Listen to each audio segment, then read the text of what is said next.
Hindi papalampasin ng COMELEC ang nangyaring panggulo sa paghain ng COC sa Malabang, Lanao del Sur. Isinailalim na rin sa COMELEC control ang lugar. Ang ibig sabihin niyan sa report ni Luis Erispe. Kinumpirma ng Commission on Elections na isa sa ilalim na sa COMELEC control ang bayan ng Mabalang sa Lanao del Sur. Ayon mismo kay Chairman George Erwin Garcia, hindi siya papayag na parabagang may nananadyang manggulo sa eleksyon sa lugar. I am recommending to the MBAN na yung Malabang municipality ilagay under COMELEC control. So nakarang eleksyon, COMELEC control na po yung Malabang eh. Ngayon, ayaw ko po nung gano'n na parang sinusubukan at yung ating pong kapangyarihan at sinusubukan yung kakayanan ng komisyon kung sobra natin pinahayag ang ating galit dyan sa nangyaring yan. Pinapahanap na po natin, pinapa-aresto yung taong namaril. Alam na po, pinpointed na yung mismong tao, pangalan ng tao na involved na yan.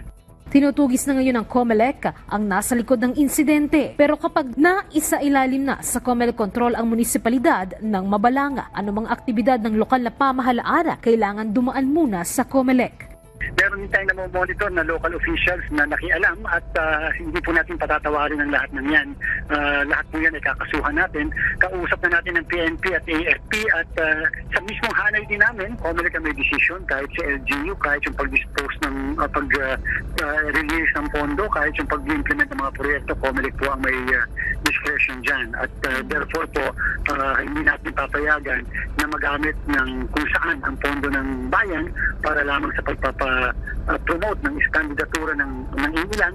Maliban naman sa gulo sa Lanao del Sur, masasabi pa rin anya ng COMELEC na naging mapayapa ang schedule ng filing ng Certificate of Candidacy sa buong bansa. Kahit pa nagkaaberya dahil sa masamang panahon, umabot pa rin sa halos 1.4 milyon ang naghain ng kanilang kandidatura. Kinumpirma naman ng COMELEC wala ng extension pa sa filing, lalo na sa Metro Manila at Abra na extended ang filing.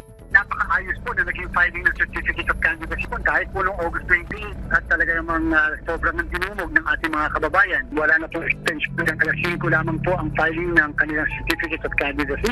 Subalit kung sila ay nandun na sa lugar kung saan po yung mismong sentro o center ng ating filing, tatanggapin pa rin naman po yung kanilang Certificate of Candidacy.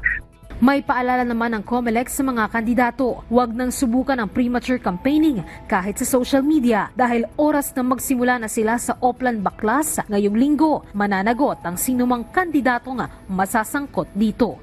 Luisa Erispe para sa Morning Show ng Bayan, Rise and Shine Pilipinas.